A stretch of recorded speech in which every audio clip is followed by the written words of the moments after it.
प्रभुलाई धन्यवाद भएको होस्। आज हामी यसरी धेरै दिनको प्रार्थनाको बावजुद हामी यसरी परमेश्वरको सेवकाई गर्नलाई हामी आएका छौँ। अनि हामी आउँदै गर्दाखेरि जुन कुरा प्रभुमा रहौ भन्ने कुरालाई परमेश्वरको वचनले हामीलाई जुन कुरालाई सिकाएको छ त्यो कुरालाई हेर्नु जाँदै गर्दाखेरि म प्रार्थनासहित आउँदै थिएँ।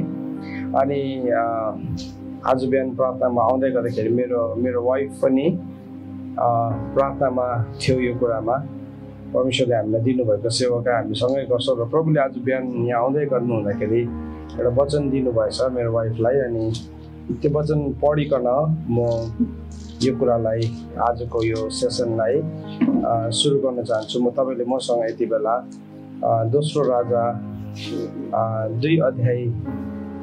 दोस्रो राजा 2 अध्यायलाई खोल्नुहोस् अनि त्यसको 19 पददेखि हामी हेर्न गइरहेका छौँ। दोस्रो राजा 2 अध्यायको 19 पददेखि यसरी लेखेको छ। त्यस सहरका मानिसहरूले एलिसालाई भने, हेर्नुहोस् कि यो नगर राम्रो गरी बसालिएको छ, तर यहाँको पानी दूषित छ र केही उम्रँदैन। तिनले भने, एउटा नयाँ बटुको कहाँ ल्याऊ र त्यसमा नुन हाल। यसैले तिनीहरूले त्यो ल्याए। तब त्यो पानीको मूलमा गएर त्यहाँ त्यो नुन छर्केर भने, परमप्रभु यसो भन्नुहुन्छ, मैले यस पानीलाई विशुद्ध तुल्याएको छु, त्यसले अब कहिले मृत्यु ल्याउने छैन, न केही न उम्रने गराउने छ। एलिसाले भने अनुसार, परमेश्वरको वचन अनुसार आजको दिनसम्म त्यो पानी शुद्ध छ। त यो वचन परमेश्वरले आज यहाँ आउँदै गर्दाखेरि हामीलाई दिनुभएको वचन हो। अनि म विश्वास गर्छु हामी हाम्रो जीवनमा यो सेसन्सहरूमा हामी यहाँ बस्दै गर्दाखेरि अहिलेसम्म जुन गर्भपातहरूलाई हामीले अनुभव गरिरहेका थियौँ त्यो गर्भपातहरू अब रोकिन्छ। आमेन। थुप्रो पल्ट गर्भधारण हुन्छ, तर गर्भधारण गरेको बालकलाई उसको कम्प्लिट एउटा गर्भको धारणको अवधिमा पुर्याइकन जन्माउनु एउटा ठुलो दायित्व हो। गर्वलाई भर्नुहुने परमेश्वर हुनुहुन्छ, जन्माउनु दिनुहुने पनि परमेश्वर हुनुहुन्छ। यसै 66 अध्यायमा प्रभुले भन्नुभएको छ, म गर्भधारण गराएर चाहिँ के म जन्माउने नतुल्याउनु भन्नुभएको छ। तर त्यो आमाले जसरी त्यो गर्वलाई थामेर राख्नुपर्ने हुन्छ, सम्हालेर राख्नुपर्ने हुन्छ। अनि यदि त्यो कुरामा होसियारी भएन, यदि त्यो कुरामा लापरवाही भयो भने थुप्रो पल्ट गर्भपात हुन्छ। अनि हामीले गर्दै गरेको कार्यहरूमा, हामीले गर्दै गरेको सेवाकाहरूमा पनि हामी परमेश्वरको वचनको ज्ञानको कमीले गर्दाखेरि या प्रकाशको कमीले गर्दाखेरि या परमेश्वरको व्यवस्थालाई हामीले ध्यान नदिँदाखेरि हाम्रो जीवनमा गर्भधारण गरेका कुराहरू पनि थुप्रो पल्ट गर्भपात हुन्छ। सो यो 2 दिनको सेसन हामी यहाँ छौँ। अनि म पनि उत्साहित छु। किन उत्साहित छु भन्दाखेरि किनभने परमेश्वरले जे बोल्नुहुन्छ अनि जे गर्नुहुन्छ है त्यो निश्चय नै एउटा ठुलो काम हुन्छ। र म विश्वास गर्छु हामी यो अवधिमा केही कुरालाई सिक्छौँ। सो म तपाईँलाई 1-2वटा लिडरसिप मोडलहरू बताउन चाहन्छु। सिन्स आज यहाँ लिडर्स अनि ले लिडर्सहरू हुनुहुन्छ। अनि हुन त म तपाईँलाई सिकाउन आएको होइन, मैले सिकाउन सक्दिनँ। परमेश्वरले मैले गर्दै गरेको काममा एउटा शिक्षक भन्ने शीर्षक मैले पाएको छु। तर हाम्रो सबैभन्दा महान शिक्षक चाहिँ पवित्र आत्मा हुनुहुन्छ। आमेन। उहाँले सिकाउनु भएन भने हामी सिक्न सक्दैनौँ। तर उहाँको अभिषेक हामीमा आयो भने चाहिँ हामीले सिक्न सक्छौँ। त्यो अभिषेकमा रहिरह्यो भने चाहिँ हामी सिक्न सक्छौँ। त तपाईहरुले मसँग यति बेला प्रेरितको किताब 7 अध्यायलाई खोल्नुहोस्। सो प्रभुमा रहनु भन्ने कुरालाई आज हामी नेतृत्वको आयामबाट हामी सिक्दै जानेछौँ। प्रेरित 7 अध्यायलाई तपाईले खोल्नुहोस् अनि हाम्रो पास्टर अञ्जनले प्रार्थना गरिसक्नु भएको छ वचनको लागि। धन्यवाद उहाँलाई एकदमै। र प्रेरितको किताब 7 अध्यायको 23 पददेखि म तपाईहरुसँग एउटा लिडरशिप मोडललाई, नेतृत्वको एउटा नक्सालाई तपाईहरुको बीचमा आज बाँड्न चाहन्छु। प्रेरित 7 अध्यायको 23 देखि। सो तपाईहरु सबैजनाले प्रेरित 7 अध्यायलाई खोल्नुहोस्।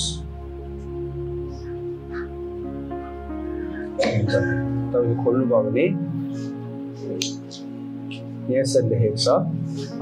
यो जति पनि रेफरेन्सेसहरु म तपाईलाई दिन्छु, कृपया तपाईहरु सबैजनाले यो रेफरेन्सेसहरुलाई खोलेर हेर्नुहोस्, किनभने हामी केही कुरालाई अध्ययन गर्दैछौँ। सो आज म तपाईहरुको अगाडि प्रचार गर्न आएको हैन।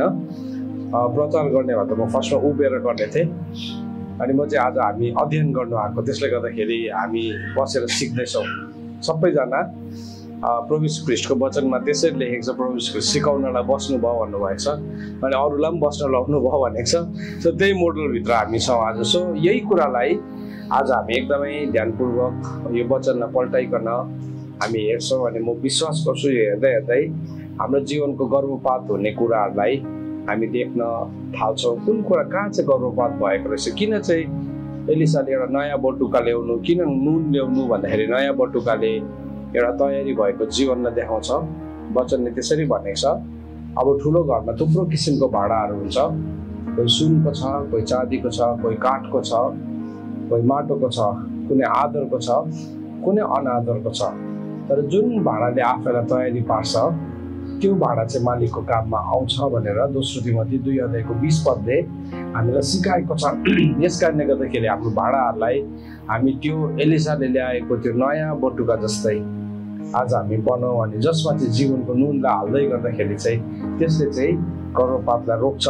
त यहाँ यो मोडललाई तपाईँले अब तपाईँले इङ्ग्लिसमा लेख्नुहुन्छ मोजेस मोडल लेख्नुहोस्, नेपालीमा लेख्नुहुन्छ मोसाको नेतृत्व शैली भनेर तपाईँले लेख्नुहोस्। आजको वचनको शीर्षकलाई यदि हामीले लेख्नु, अब यसलाई शीर्षक दिनु हो भने चाहिँ हामी यसरी हेर्दै जानेछौँ। ओके, म पनि यसलाई मेरो रेफरेन्सको लागि रेकर्ड गर्न चाहन्छु।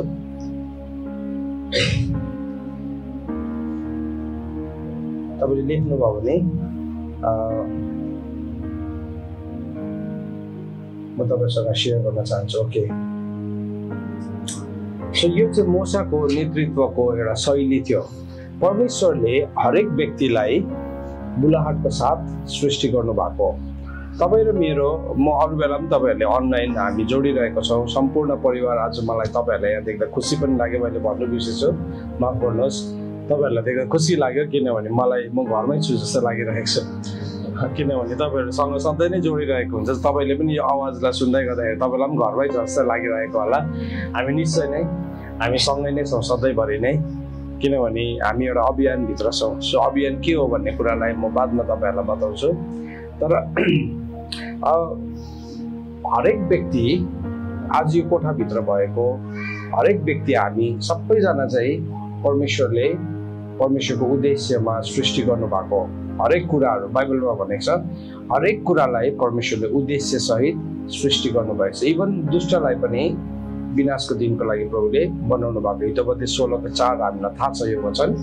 र हामी उद्देश्यसँग सृष्टि भएको कारणले गर्दाखेरि उद्देश्यलाई हामीले कतिपल्ट थाहा पाउँदैनौँ हाम्रो जीवनमा। तर हामी सम्झिन्छौँ कि मेरो जीवन यतिकै होला भनिकन, अनि हामी एउटा कस्मिक साइकल भन्छ त्यसलाई, अथवा संसारको एउटा चक्रभित्र हामी पस्छौँ। सो संसारलाई चाहिँ ग्रिक भाषामा कस्मोस भन्छ। अनि कस्मोस भनेको चाहिँ संसारको एउटा प्रणाली छ। अनि त्यो प्रणालीमा चाहिँ त्यो संसारको प्रणालीले चाहिँ कसरी काम गर्छ भन्दाखेरि चाहिँ त्यसले चाहिँ एउटा नानी जन्मिन्छ, त्यहाँदेखि त्यो नानी हुर्किन्छ, अलिकति ठुलो हुन्छ, त्यहाँदेखि ऊ स्कुल जान्छ, अनि स्कुल गएपछि उसले अध्ययन गर्छ, उसले हायर उच्च शिक्षालाई हासिल गर्छ, त्यहाँदेखि एक दिन ऊ कलेजमा जान्छ, उसले दीक्षान्त हासिल गर्छ, त्यहाँदेखि उसले आफ्नो व्यवसाय गर्छ या उसले एउटा विवाह गर्छ, त्यहाँदेखि उसको नानी जन्मिन्छ, त्यहाँदेखि उसले आफ्नो नानीलाई फेरि त्यही चक्रभित्र हाल्छ। त्यहाँदेखि एक दिन उसको जीवन कसरी सकिन्छ भन्दाखेरि चाहिँ उसले आफ्नो नानीको विवाह गरिदिन्छ अनि उसले आफ्नो नाति नातिना देख्छ अनि त्यहाँदेखि के हुन्छ, त्यहाँदेखि नाति नातिना देखेर एकदमै नाति नातिनाको धनी भइकन उसको जीवन सकिन्छ अनि त्यही चक्रमा चाहिँ संसार घुमेको छ। संसार चाहिँ त्यही चक्रमा प्रभुलाई विश्वास गर्दाखेरि पनि जबसम्म हाम्रोमा एउटा संसारको तरिकाले हामी सोच्छौँ हाम्रो जीवन त्यतिमा नै सकिँदै गरेको हुन्छ। तर जब हामी परमेश्वरको उद्देश्यलाई थाहा पाउँछौँ, त्यो उद्देश्यले थाहा पाउँदाखेरि चाहिँ हामी त्यो चक्रदेखि बाहिर निस्किन्छौँ। अब हामी प्रभुमा नहुँदाखेरि चक्रव्यूह भन्छ नि है, त्यसलाई विशियस साइकल भन्छ इङ्ग्लिसमा। चक्रव्यूह भनेको चाहिँ के हो भने चक्रव्यूह चाहिँ यस्तो खालके त्यो चक्र हो, त्योमा एकपल्ट पसेपछि चाहिँ कोही पनि बाहिर निस्किन सक्दैन। कोही पनि त्यो चक्रव्यूहमा पसेपछि चाहिँ बाहिर निस्किन सक्दैन। सो हामीले माइथोलोजिजहरूमा थुप्रो किसिमको माइथोलोजिजहरूमा चाहिँ उनीहरूले कसैलाई मार्नु पर्दाखेरि कसैलाई मिथ्या, माइथोलोजी भनेको मिथ्यामा थुप्रो किसिमको मिथ्याहरूमा उनीहरूले शत्रुलाई मार्दाखेरि चाहिँ शत्रुलाई चाहिँ चक्रव्यूहभित्र हालिकन मार्छ अनि त्यो चक्रव्यूहमा एकपल्ट पसेपछि चाहिँ कोही पनि बाहिर निस्किँदैन। थुप्रोपल्ट हामी पनि त्यही चक्रव्यूहमा पसिरहेका हुन्छौँ अनि त्यहाँदेखि हामी कहिले पनि बाहिर निस्कन सक्दैनौँ। हामी त्यही चक्रव्यूहलाई नै जीवन सम्झिरहेका हुन्छौँ। हामी प्रभुको बुलाहटलाई थाहा पाउँछौँ, तर प्रभुको बुलाहटलाई थाहा पाएपछि त्यो मान्छेको जीवन कहाँ आएर रोकिन्छ भन्दाखेरि चाहिँ जब ऊ त्यो चक्रव्यूहको त्यो चक्रभित्र पस्छ, त्यहाँदेखि थुप्रोजना मान्छे रोकिन्छ। कतिजना मान्छेहरू जीवनमा विवाह भएपछि उसको बुलावटदेखि एकदमै ऊ कहाँ पुग्छ, उसको बुलावट कहाँ थियो, उसको विवाह कहाँ थियो अनि त्यो कुरादेखि यति साह्रो पर पुग्छ अनि फेरि ऊ जीवन धान्ने, फेरि ऊ त्यही चक्रव्यूहमा नै पर्छ। मतलब विवाह गलत हो भनेको होइन, तर हरेक कुराहरू चाहिँ हाम्रो चाहिँ उद्देश्य सहित नै हुनपर्छ। उद्देश्य सहित भएन भने चाहिँ हामी अर्को मान्छेले लिएको निर्णयहरूमा हाम्रो जीवनको निर्णयहरूलाई लिन थाल्छौँ अनि त्यो निर्णय चाहिँ गलत हुन्छ, त्यो गलत हुन्छ अनि त्यो निर्णयले चाहिँ हामीलाई कहीँ पनि पुर्याउँदैन। हामी अहिले बाटोमा आउँदै थियौँ, हाम्रो अगाडि थुप्रो गाडीहरू कुद्दै थियो। हामी बिहान 2 बजी निस्केको है, त्यो 2 बजीदेखि लिएर यहाँको अन्तरालसम्म यहाँ आइपुग्दाखेरि हजारौँवटा गाडीलाई हामीले भेट्यौँ।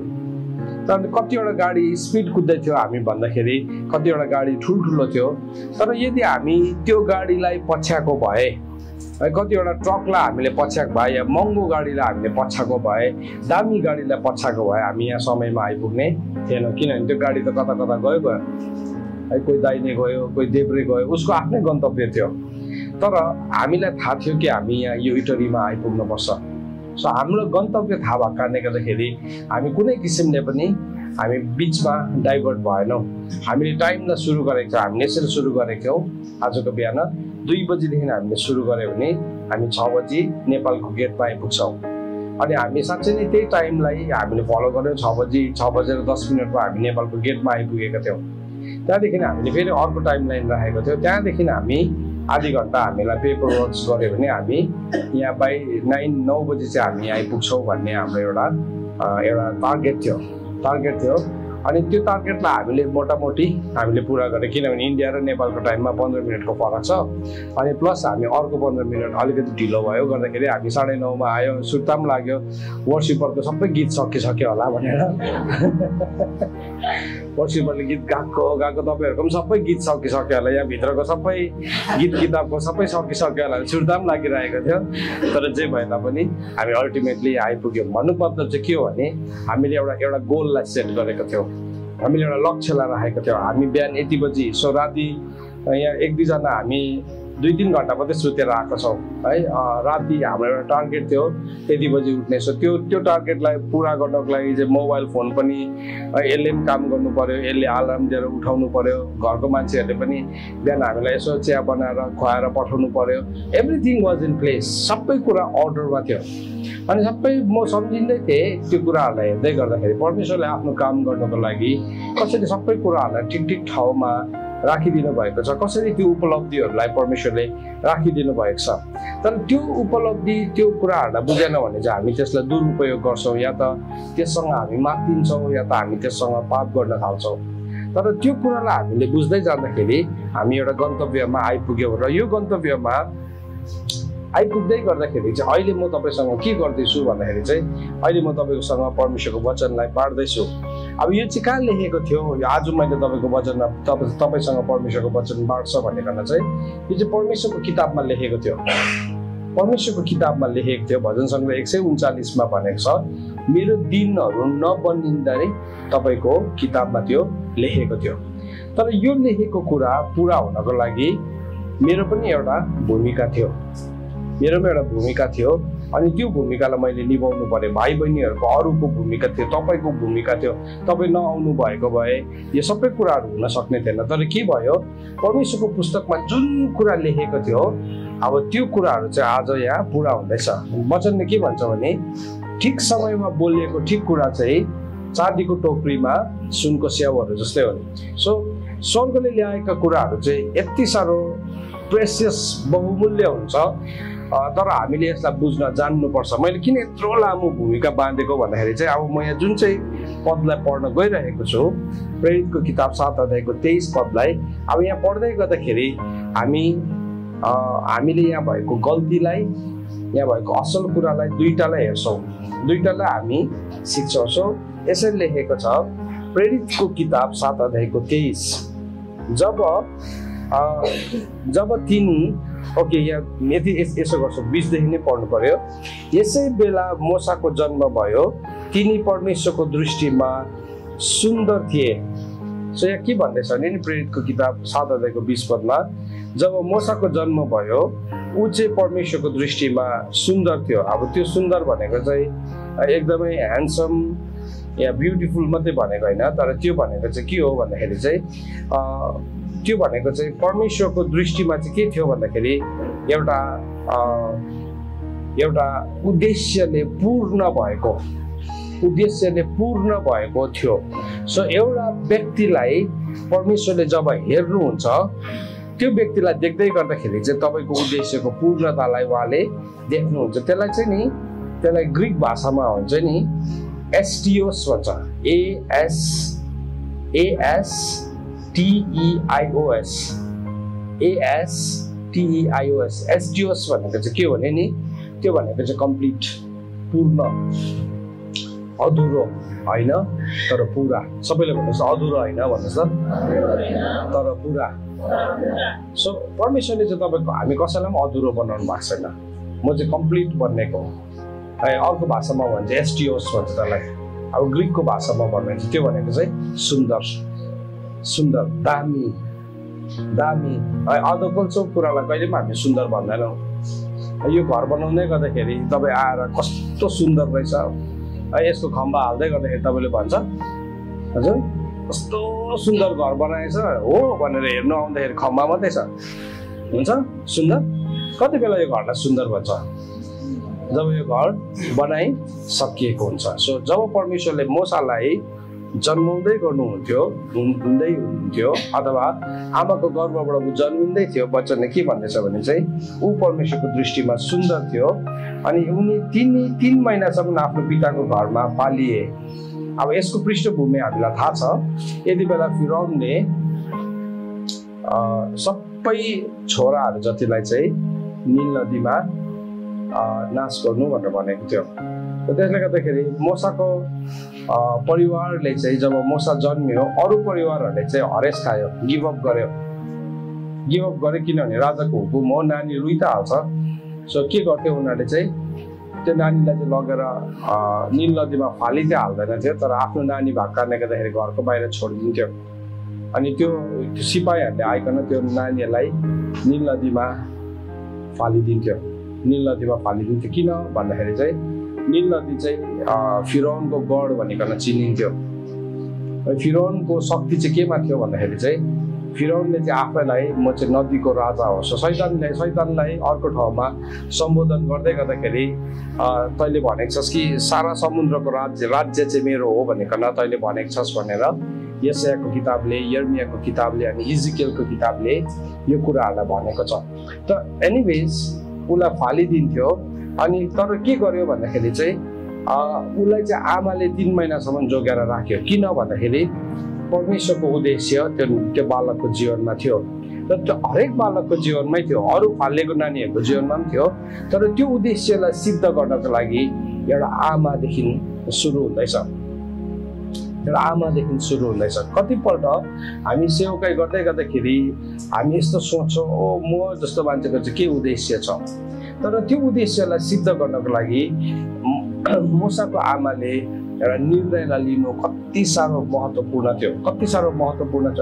अब त्यो भन्दा पनि अझै अगाडि गयो भने हामीले यदि प्रस्थानको किताबमा हामीले गएर पढ्यौँ भने 2 जना सुडेनीहरूको कुरा गरेको छ बाइबलमा।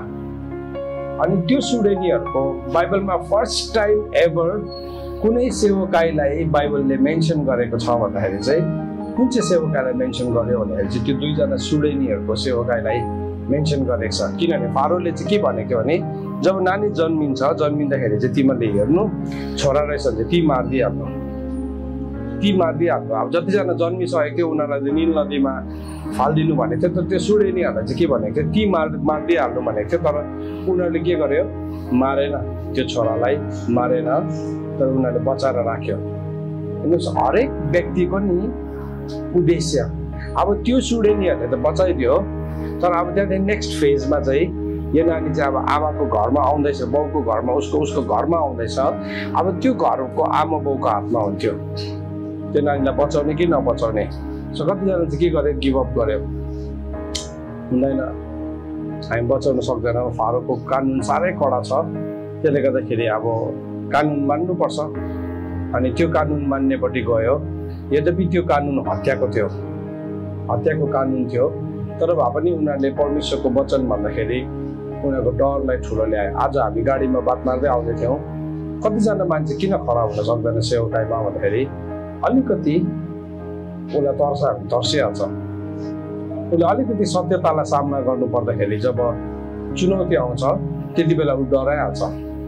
अब वचनले चाहिँ जहिले पनि हाम्रो जीवनमा चुनौती लिएर आउँछ, जहिले पनि वचनको सत्यताले चाहिँ जहिले पनि हाम्रो जीवनमा चुनौती ल्याउँछ। That is true. किनभने मत्तीको किताब 13 अध्याय, यो तपाईँलाई देखाउनु पर्यो, बुकमार्क राख्नुहोस्, त्यहाँ तपाईँले एउटा केही बुकमार्क राखिराख्नुहोस्। अनि मत्तीको किताब 13 अध्यायमा तपाईँ आउनुहोस्।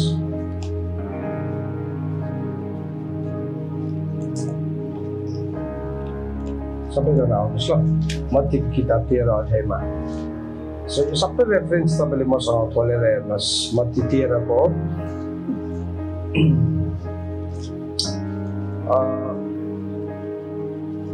कति दिन पढ्छ भने हामी मत्ती 13 को 18 देखि नै पढौँ, तर मैले पढ्न खोजेको चाहिँ 21 पद हो। सो यो बिउको दृष्टान्त, बिउ छर्नेको दृष्टान्त छ। यहाँ चार किसिमको भूमि छ। अनि हामी पढौँ ल यसलाई, म 1 2 3 भन्छु, हामी सबैजना पढौँ ल। 1 2 3। बिउ छर्नेको दृष्टान्त सुन। जब कसैले राज्यको वचन सुन्छ र सो बुझ्दैन, तब दुष्ट आउँछ र त्यसको हृदयमा जे छरेको थियो त्यो खोसेर लान्छ। बाटोतिर छरेको बिउ चाहिँ त्यही नै हो।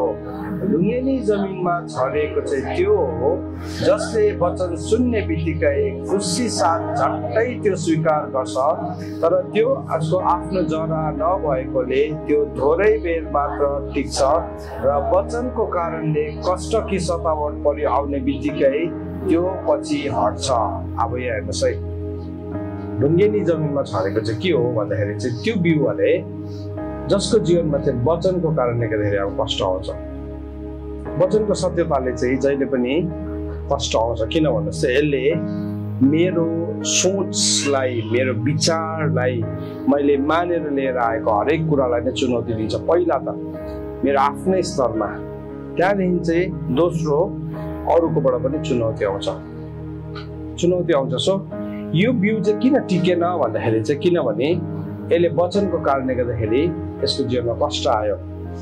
तपाईँले हामी पहाडमा बस्ने मान्छे, डाँडा काँडा देखेको मान्छे हो, तपाईँले देख्नुहुन्छ कोही कोही बेला यसो यात्रा गर्दाखेरि पहाडहरूमा ठुल्ठुलो ढुङ्गाको बिचमा पनि ठुल्ठुलो रुखहरू उम्रिरहेको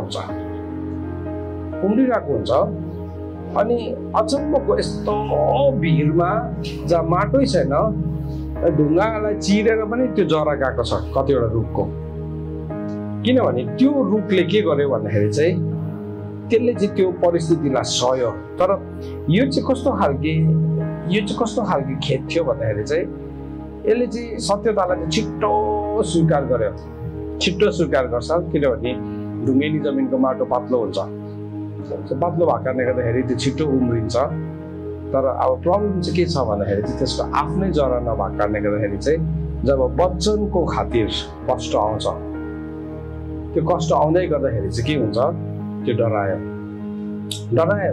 त अब मोसाको केसमा आउँदैछ त्यो दुईजना सुडेनीहरूले त्यस्तो राम्रो काम गर्यो। तर अब मोसाको घरमा आएको थियो यो नानी, सरी मोसाको घरमा होइन, मोसा आफ्नो घरमा आएको थियो र आउँदै गर्दाखेरि चाहिँ मोसाको आमा बाउले के गर्यो, 3 महिनासम्म त लुकाएर राख्यो नानीलाई, चेपेर राख्यो।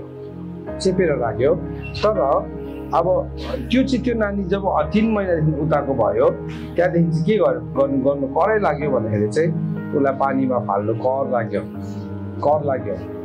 तर उसले पानीमा फाल्दै गर्दाखेरि हामीले प्रस्तावित किताबमा पढेका छौँ उसले एउटा टोकरी बनाइकन, उसले निकालोको टोकरी बनाइकन त्यसलाई अलकत्राले लिप्सेर उसले त्यो नानीलाई त्यो टोकरीमा हालिकन छोडिदियो। अब त्यो हुँदै गर्दाखेरि अब फेरि अर्को स्त्रीको भूमिका आयो। पहिला सुडेनीहरू थियो, त्यसको बादमा मोसाको आमा थियो, अब त्यसको बादमा मोसाको दिदीको पालो आयो। सो यो दिदी पनि के गर्यो, त्यो टोकरीलाई पछ्याउँदै कहाँ चाहिँ जाँदो रहेछ भनेर ऊ गयो हेऱ्यो।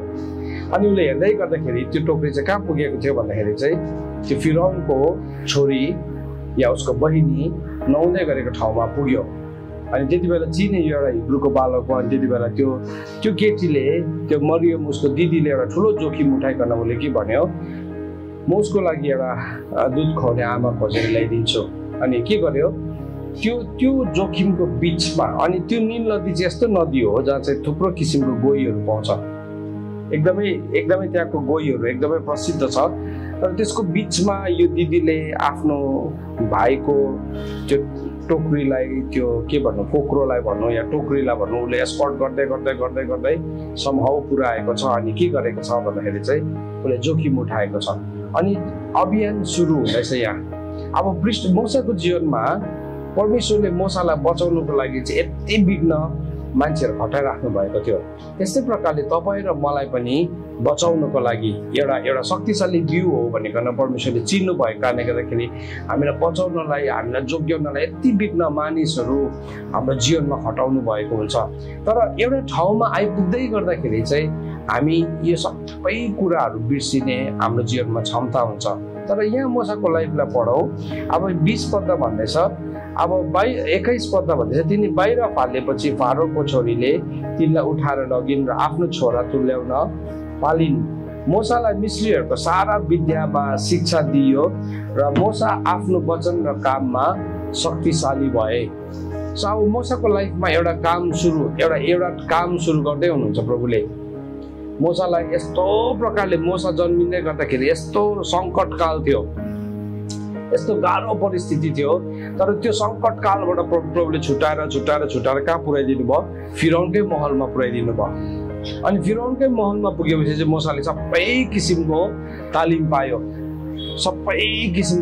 पायो, शिक्षा पायो है। अब यो मान्छे के हुँदैछ, ऊ अर्को फारो हुनलाई रेडी भइरहेको थियो।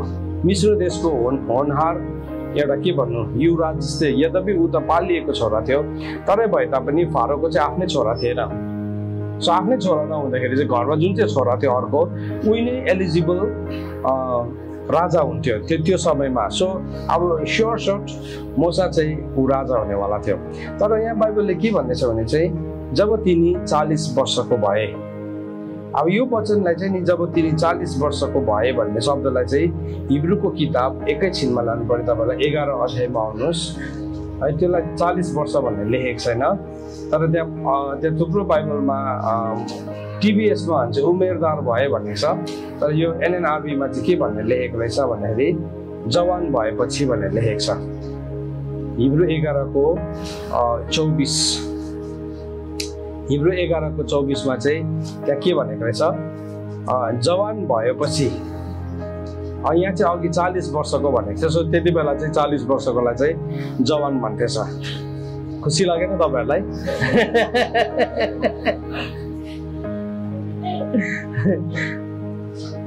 40 वर्षकोलाई जवान भन्दो रहेछ। सो अब तपाईँ 60 नपुगिन्जेलसम्म त जवान नै रहने रहेछ। त्यसले गर्दाखेरि तपाईँ नडराउनु, जतिजना 40 लाई काटिसक्नु भएको छ यो एउटा खुश खबर हो। यो बाइबल अनुसार चाहिँ तपाईँ भर्खर जवान हुँदो रहेछ। आमेन।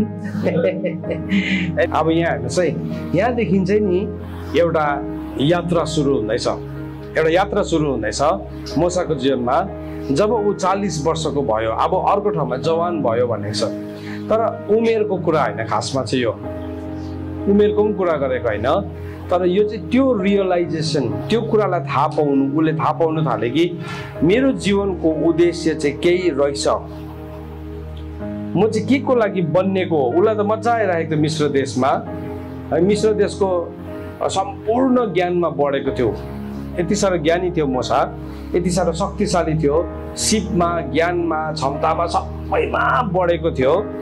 तर भए तापनि एउटा एज आइपुग्दै गर्दाखेरि चाहिँ नि ऊ भित्र एउटा आवाज, ऊ भित्र एउटा शब्द, ऊ भित्र एउटा चाहना उत्पन्न हुन थाल्यो है। त्यसले उसलाई बिसन्च बनाउन थाल्यो, बिसन्च बनाउन थाल्यो। सबै थोक छ तर भए पनि केही नभएको जस्तो हुन थाल्यो। सबै थोक छ नि त, अब ऊ जतिको धनी त कोही थिएन है संसारमा। अब सबैभन्दा पावरफुल मान्छेको छोरा थियो। पावरफुल मतलब धनको हिसाबले मात्रै थिएन, सबै कुराको हिसाबले शक्तिशाली थियो। तर अब ऊ भित्र चाहिँ केही कुराको एउटा बिसन्चपन, एउटा नमज्जापना ऊ भित्र आउन थाल्यो। अनि त्यो चाहिँ के हो भन्दाखेरि चाहिँ त्यो चाहिँ एउटा इच्छा, भेट गर्ने इच्छा, आफ्नो जातिलाई भेट गर्ने एउटा इच्छा। अब त्यहाँ चाहिँ नि उसको बुलावट ठोकिँदैछ है। अब जबसम्म नि हामी भित्र यो इच्छा जाग्दैन नि, बाइबलले त्यसलाई चाहिँ जवान भन्दैन। फेरि किन होइन भने त हामीलाई धन कमाउने नै इच्छा हुन्छ, नाम कमाउने इच्छा हुन्छ, सेवकाई गर्न चाहन्छौँ। तर सेवकाई चाहिँ हामी किन गर्न चाहन्छौँ भन्दाखेरि चाहिँ है संसारमा व्यवसाय चलाक जस्तै कतिजनाले सेवकाईलाई सम्झिरहेको हुन्छ। म सक्सेसफुल हुन चाहन्छु सेवकाईमा, म सफल हुन चाहन्छु, म पैसा कमाउन चाहन्छु, म नाम कमाउन चाहन्छु। किनभने आज हामीले त्यस्तै मोडलहरू मात्रै देखेका छौँ, त्यस्तै मात्रै देखेका छौँ। तर अब हामीले चाहिँ जहिले पनि सकलीपट्टि जानुपर्छ। बाइबलले चाहिँ केलाई चाहिँ रेकग्नाइज गर्छ, परमेश्वरको वचनले चाहिँ केलाई चाहिँ चिन्छ, केसको चाहिँ चर्चा हुन्छ स्वर्गमा। हामी चाहिँ जहिले पनि त्यही कुरासँगै जान्नुपर्छ। स्वर्गमा चाहिँ नि यो कुराको चर्चा हुँदैन मेरो कतिवटा घर छ, मेरो कत्रो ठुलो गाडी छ, है म मिश्र देशको कुन चाहिँ पोजिसनमा छु, है मेरो छोराछोरीको कति धन सम्पत्ति छ, है हाम्रो कति ब्याङ्कमा ब्यालेन्स छ, त्यसको कुरा हुँदैन रहेछ। तर स्वर्गले चाहिँ अब यो धर्मशास्त्र चाहिँ पवित्र आत्माद्वारा प्रेरित भएर लेखेको हो नि त। सो अब धर्मशास्त्रले चाहिँ के कुरालाई मेन्सन गर्दैछ भन्दाखेरि चाहिँ मोसाको इच्छालाई मेन्सन गर्दैछ। अब जवान उसको ऊ भित्र एउटा रियलाइजेसन सुरु भयो। उसले केही कुरालाई थाहा पाउँदैछ, अब के कुरालाई थाहा पाउँदैछ कि म चाहिँ केसको लागि बन्नेको हो है। उसलाई त त्यति बेलाको सबैभन्दा दामी गाडी उसले कुदाउँथ्यो होला। अब गाडी त थिएन, रथ थियो। सबैभन्दा महँगो रथ उसले नै कुदाउँथ्यो, सबैभन्दा महँगो रेस्टुरेन्टमा उसले नै खान्थ्यो, सबैभन्दा दामी घर अब बेडरुम उसको नै थियो है। त्यो चाहिँ कस्तो थियो भन्दाखेरि चाहिँ अब एउटा मान्छेको सपना, उसले जुन चाहिँ जीवन जिउँदै थियो त्यो चाहिँ नि संसारभरिको मान्छेले जिउने एउटा सपना थियो। तर त्यो सबैको बिचमा उसलाई नमज्जा आउन थाल्यो, उसलाई बिसन्च हुन थाल्यो। अब हेर्नुहोस् यो चाहिँ नि स्वर्गले हालिदिन्छ। यो एउटा असजिलोपन, एउटा नमज्जापन। हामी चाहिँ सधैँ प्रभु मलाई मजा आओस् भन्छ, तर नि एभ्री टाइम जब पनि परमेश्वरले मान्छेको हृदयभित्र बोझलाई हालिदिनु भएको छ नि, त्यति बेला मान्छेहरू नमिठो भएको छ, तितो भएको छ। म तपाईँलाई अस्ति पनि यो देखाउँदै थिएँ, एकपल्ट फेरि देखाउन चाहन्छु। इजिकेलको किताब 3 अध्यायलाई हेर्नुहोस्। सबैजनाले इजिकेलको किताब 3 अध्यायलाई हेर्नुहोस्। एउटा प्रोफेटलाई हेर्नुहोस्। इजिकेललाई जब परमेश्वरले आफ्नो बुलावटमा बोलाउँदै हुनुहुन्थ्यो है, के भएको छ इजिकेल 3 को 12 देखि लिएर 14 पद पढ्नु खोजेको चाहिँ 14 हो। पढौँला, यसलाई चाहिँ हामी सँगै पढौँ है। इजिकेल 3 को 12 देखि लिएर 14।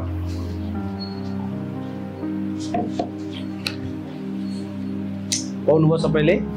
ओके, पढौँ। 1 2 3।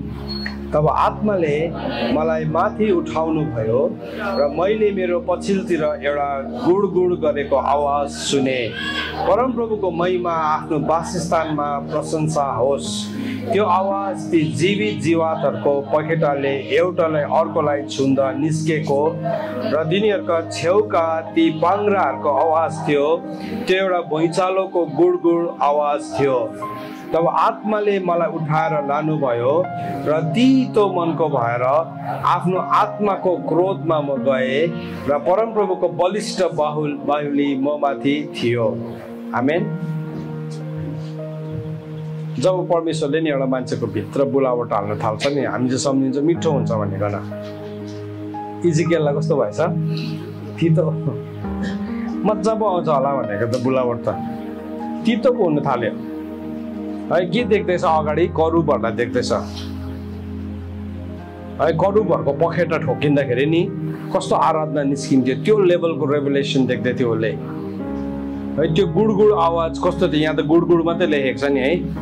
त्यसको भयानकपनलाई उसले बुझ्दै थियो।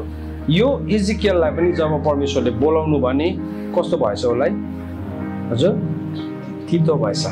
तितो जब एउटा मान्छेले नि बुलावटलाई थाहा पाउनु थाल्छ नि, हामी सम्झिन्छ मजा आउँछ भनिकन, वास्तवमा तितो हुन थाल्छ। किनभने तपाईँले तपाईँको कुरालाई बुझ्न थाल्नु, परमेश्वरको कुरालाई बुझ्न थाल्नुहुन्छ, परमेश्वरको हृदयलाई बुझ्न थाल्नुहुन्छ। परमेश्वरले नि मोसाले बुझ्न थाले इजरायलीहरूलाई लिकन परमेश्वरले कस्तो फिल गर्दै हुनुहुन्थ्यो। यो दिनको लागि मलाई बनाउनु भएको भन्ने ठाउँमा ऊ आएको छ। अब यो चाहिँ नि एउटा मात्रै होइन, फेरि अझै एउटा देखाउँछु तपाईँलाई। यर्मिया 15 को 17 लेखेको छ। सो 3टा त देखाउनु पर्यो नि। 3जनाको गवाईमा, 3जनाको साक्षीमा एउटा गवाई स्थापित हुन्छ भन्ने छ। सो यर्मिया 15 को 17 पद हेर्नुहोस्। पढौँला हामी त्यसलाई। यर्मियाले आफ्नो बुलावटको कुरा गर्दैछ। जब यर्मिया आफ्नो बुलावट उभिए नि, कहाँदेखि पढ्यो भने नि 15 देखि पढ्यो, तर पढ्न खोजेको चाहिँ 17 हो। यर्मिया आफ्नो बुलावटमा उभिँदै गर्दाखेरि उसले प्रभुलाई भन्दैछ, पढो 1 2 3। हे परमप्रभु, तपाईँ बुझ्नुहुन्छ, मलाई सम्झनुहोस् र मेरो वास्ता गर्नुहोस्। मेरो निम्ति मलाई सताउनेहरूसित बदला लिनुहोस्।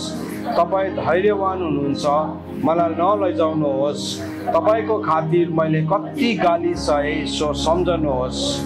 जब तपाईँका वचनहरू आए ती मैले खाए, ती मलाई रमाहट र हृदयलाई आनन्द दिने कुरा भयो, किनकि तपाईँको नाउँले म कहलाइन्छु।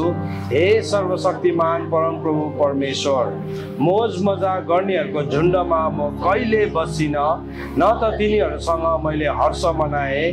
म एक्लै बसेँ, किनकि तपाईँको हात म माथि थियो र तपाईँले मलाई क्रोधले भरिदिनु भएको थियो। अब यर्मियाले पनि त्यही भन्दैछ, परमेश्वरको हात उमाथि पर्दा उसलाई पनि तितो भएछ, तितो। सो मोसालाई पनि गरिरहेको थियो, उसले संसारको के कुराहरू गर्दै थियो, तर कस्तो भयो भन्दाखेरि नि मोसालाई पनि नमजा आयो। जब हामी कुरा बुझ्नु थाल्छौँ नि, त्यस्तो मजा चाहिँ आउँदैन। त्यस्तो मजा जब झन् तपाईँमाथि परमेश्वरको बाहुबल परेपछि चाहिँ नि यति साह्रो तितो भएर आउँछ। मतलब हामी मान्छेसँग तित्याइमा जिउँछ भनेको होइन, तर स्वर्गको कुराहरूलाई देख्दै गर्दाखेरि, मान्छेले उद्देश्य नजिएको देख्दै गर्दाखेरि, परमेश्वरको उद्धारलाई अवहेलना गरेको देख्दै गर्दाखेरि, परमेश्वरको वचनसँग ठट्टा गर्दै गरेको देख्दाखेरि, परमेश्वरको व्यवस्थालाई इन्कार गरेको देख्दै गर्दाखेरि, परमेश्वरको वचनहरूलाई नि आफ्नो खुट्टाले गुल्झन्दै गरेको देख्दा कसलाई पनि मजा आउँदैन, कसलाई पनि मजा आउँदैन। सो यहाँ त्यही कुरालाई अब मोसाभित्र पनि एउटा इच्छा आएछ। अब इच्छा त अब उसको इच्छा त सबै मरिसकेको थियो संसारको हिसाबले। अन्त इच्छा भन्दा माथि जिउँदै थियो उसले केही कुरा पनि चाहना गर्नु पर्दैन थियो। हरेक मान्छेले देखेको सपनाहरू चाहिँ उसको दिन प्रतिदिनको जीवन थियो। तर अब ऊ बुलावटको ठाउँमा आइपुग्दैछ। ऊ बुलाहटको ठाउँमा आउँदैछ अनि त्यो बुलाहटको ठाउँमा आउँदै गर्दाखेरि चाहिँ नि उसको हृदयभित्र एउटा इच्छा जाग्यो हृदयभित्र आज तपाईँ किन यहाँ हुनुहुन्छ किन म यहाँ छु भन्दाखेरि नि त्यो हृदयभित्र एउटा इच्छाले चाहिँ नि त्यो यति साह्रो स्ट्रङ हुन्छ त्यसले हामीलाई जगतको अन्तसम्म पुर्याउँछ आमेन है कोही बेला मजा लाग्छ सुन्दै गर्दाखेरि जगतको अन्तसम्म जाँदाखेरि मजा आउँदैछ होला भनिकन तर त्यस्तो मजा आउँदैन हामी गइरहेका छौँ जगतको अन्तसम्म पूर्व पश्चिम उत्तर दक्षिण गइरहेका छौँ तर मान्छेले यसो देख्दाखेरि एयरपोर्टमा एकदम खदा लगाएर मजाले वेलकम गरिरहेको देखिन्छ मजाको खदा लगाएर आएको है कोही बेला एकदम घुमिरहेको जस्तो देखिन्छ तर मजा आउँदैन त्यहाँ भएको अवस्थालाई देख्दै गर्दाखेरि गाह्रो परिरहेको हुन्छ साह्रो परिरहेको हुन्छ अब यदि हामी घुम्नै गएको भने त सायद मजै आउँथ्यो होला तर परमेश्वरको हात परेपछि चाहिँ नि यस्तो गाह्रो हुन्छ त्यो कुराहरू तर अब त्यो कुरालाई कसरी हामी डेलिभर गर्छौँ अब त्यो कुरालाई चाहिँ हामी कसरी जिउन थाल्छौँ अब त्यहाँदेखि चाहिँ फरक पर्छ सुन्नुहोस् अब यहाँदेखि एउटा टर्नलाई तपाईँले देख्नुहुन्छ यहाँ के हुँदैछ अब 23 पदमा भन्दैछ जब तिनी 40 वर्षको भए तब आफ्नो इजरायली दाजुभाइहरूलाई भेट गर्न इच्छा तिनको हृदयमा उठ्यो आफ्नो जात भाइहरू मध्ये एकजनामाथि अन्याय भइरहेको देखेर तिनले त्यसलाई रक्षा गरे र अन्याय गर्ने मिस्रीलाई आफ्नो भाइमाथि भएको अत्याचारको बदला लिए सो अब यो मान्छेले थाहा पाउनु थाल्यो बिस्तारै मेरो जीवनमा के छ एउटा बुलाहट छ मेरो बुलाहट चाहिँ यो महलमा बस्नु होइन रहेछ मेरो बुलाहट चाहिँ म मिश्र देशको खजानाको मालिक हुनु होइन रहेछ मेरो बुलाहट चाहिँ म संसारसँग एउटा हुनुको लागि होइन रहेछ संसारमै मैले नाम काम धन सम्पत्ति कमाउनु होइन रहेछ उसले के थाहा पाउनु थाल्यो भन्दाखेरि उसको बुलावटलाई थाहा पाउनु थाल्यो अनि ऊ गयो अब बुलावटलाई त थाहा पायो ऊ गएर काम गर्न थाल्यो प्रभुलाई चाहिँ सोधेको छैन है बुलावट चाहिँ थाहा पायो उसले अब गएर काम गर्न थाल्यो हामी जस्तै है नेपाली खालको बेहोरा छ यहाँ पनि है हामी चाहिँ के हुन्छ है पहिला गएर चिज भचाएर म्यानुअल पढ्ने भन्छु नि म तपाईँहरूलाई है बजारबाट ल्याएर फ्यान ल्याएर जोड्ने फ्यान टुक्रा टुक्रा बन्न चाहिँ त्यहाँदेखि चाहिँ के पो लेखेको थियो भनेर जोड्नु पढ्नु चाहन्छ है फेभिक्विक त हामीले जस्तो बेसी कसले पनि चलाउँदैन होला है टाल्नेहरू क्या त्यस्तो बेसी खासमा म्यानुअल पढेको भए त्यस्तो दुःख हुने थिएन राम्रैसँगले बस्थ्यो तर हामी चाहिँ भचाइ पठाउँछौँ त्यहाँदेखि चाहिँ टाल्नेपट्टि जान्छौँ अन्त म एज अ लिडर म आज यो ठाउँमा उभिकन म मेरो भाइ बहिनीहरूलाई हेर्छु अनि उनीहरूलाई म कोही बेला रोक एकछिन पर्ख यो यसरी हतार गर्नु हुँदैन यसरी हतार गऱ्यो भने काम बिग्रिन्छ तर कतिपल्ट त्यो भन्दै गर्दाखेरि चाहिँ आमा उनीहरू चाहिँ कहाँ पुगिसक्यो हामीलाई चाहिँ रोकेको तर खासमा चाहिँ नबिग्रोस् नफुटोस् भनेर नै सोचे गरेको कुरा चाहिँ अब मोसाले उसको बुलावटलाई थाहा पायो सट्टै गएर निस्क्यो लु अब प्रभुले मलाई यही दिनको लागि नै बनाउनु भएको रहेछ है अब के भयो मोसा आफै सेल्फ डिक्लेयर प्रोफेट भयो साँच्चीकै प्रोफेट थियो साँच्चीकै अगमवक्ता थियो तर प्रिमेच्योर है प्रिमेच्योर भनेको चाहिँ नि समयभन्दा अगाडि जन्मेको नानी है समयभन्दा अगाडि जन्मेको है 7 महिनामै जन्मेको नानी तपाईँहरू आमाहरू हुनुहुन्छ है कतिजनाले हुर्काउनु भएको होला सायद 7 महिनामै तपाईँको नानी जन्मेर या 6 महिनामै जन्मेर हुर्काउनु भएको होला अनि त्यो नानी 6 महिनामै जन्मियो या 7 महिनामा जन्मियो भने चाहिँ निकै गाह्रो हुन्छ किनभने ऊ कम्प्लिटली भित्र बन्निसकेको हुँदैन यद्यपि ऊ जन्मिनु सक्छ आम बोली हुर्काउनु पनि सक्छ तर त्यो जुन चाहिँ एउटा उसको लास्ट ट्राइमेस्टर अन्तिम 3 महिना ऊ आमाको गर्भमा रहनु पर्नेमा चाहिँ उसले त्यो चक्रलाई पुरा गर्न पाएन अनि त्यसले गर्दाखेरि त्यो नानीकोमा अलिकति बेसी कमजोरी हुनसक्छ यदि उसलाई पालन पोषण गरेन भने उसलाई थुप्रो कुराले उसलाई छिट्टो चिसो लाग्छ उसलाई छिट्टो गरम लाग्छ उसलाई थुप्रो छिट्टो सङ्क्रमण लाग्छ किन ऊ कम्प्लिटली ऊ पूर्ण रूपमा बन्नेको थिएन अथवा अर्को शब्दमा भने हामीले काँचो फल खाएको जस्तै सो मोसाले पनि के गर्दैछ अब उसले थाहा पायो उसलाई फर्स्टमा चाहिँ के याद आयो आफ्नो जातिको याद आयो हामीलाई पनि त्यही हो हामीलाई हाम्रो जातिको याद आउँछ जब हामीले काम गर्न थाल्छौँ है मेरो जातिप्रति मेरो दायित्व छ मलाई थुप्रोजना मान्छेहरूले है तपाईँले किन इङ्ग्लिसमा मेसेज नबोल्नु भएको म सक्छु बोल्नु किन इङ्ग्लिस सबटाइटल नदिनु भएको म सक्छु त्यो पनि गर्न सक्छु तर म सधैँ एउटा कुरा भन्छु होइन यदि मैले इङ्ग्लिसमा बोल्नु पर्ने भने चाहिँ म इङ्ल्यान्डमा जन्मिन्थेँ होला सायद तर म चाहिँ नेपाली जातिमा जन्मेको हो त्यसले गर्दा मेरो काम चाहिँ नेपाली जातिमै छ जबसम्म मेरो जाति खडा हुँदैन तबसम्म चाहिँ मेरो काम ती नै छ। एक दिन खडा भएर प्रभुले लु अब यता जा भन्यो भने त्यो अर्कै कुरा हो। तर अहिले चाहिँ मेरो गर्नुपर्ने काम चाहिँ यही नै छ। हामी थाहा पाउँछौँ नि मेरो एरिया अफ अपरेसन, मैले काम गर्नुपर्ने ठाउँ थाहा पाउँछ। सो मोसाले पनि थाहा पाउँदै थियो, तर उसले के गर्यो भन्दाखेरि चाहिँ हतारमा गएर अब पक्रिहाल्यो, बागडोरलाई उसले समातिहाल्यो, इमच्योर भयो। अनि त्यो इमच्योरिटीमा लिएको डिसिसनले चाहिँ जहिले पनि नि के ल्याउँछ भन्दाखेरि चाहिँ त्यसले जहिले पनि शरीरको फललाई उत्पन्न गराउँछ। हेर्नु चाहिँ अपरिपक्वतामा लिएको निर्णयहरूले चाहिँ शरीरको फललाई उत्पन्न गर्छ। सबैले भन्नुहोस् त, अपरिपक्वतामा लिएको निर्णयहरूले शरीरको फललाई उत्पन्न गराउँछ। अब त्यसको इक्जाम्पल यहाँ देख्नुहुन्छ। उसले के गर्यो, आफ्नो दाजुभाइमाथि अन्याय भएको देख्यो, उसले समस्या देख्दैछ। समस्या के थियो, इजरायली जातिमाथि एउटा ठुलो अन्याय भइरहेको थियो। उसले देखेको समस्या सही थियो कि थिएन भन्नुहोस् त? हजुर हजुर सही थियो। समस्यालाई उसले फर्स्ट प्रब्लमलाई उसले चिन्यो। अब लिडर चाहिँ को हो भन्दाखेरि चाहिँ नेतृत्व गर्ने मान्छे चाहिँ को हो भने चाहिँ उसले चाहिँ समस्यालाई चिन्छ।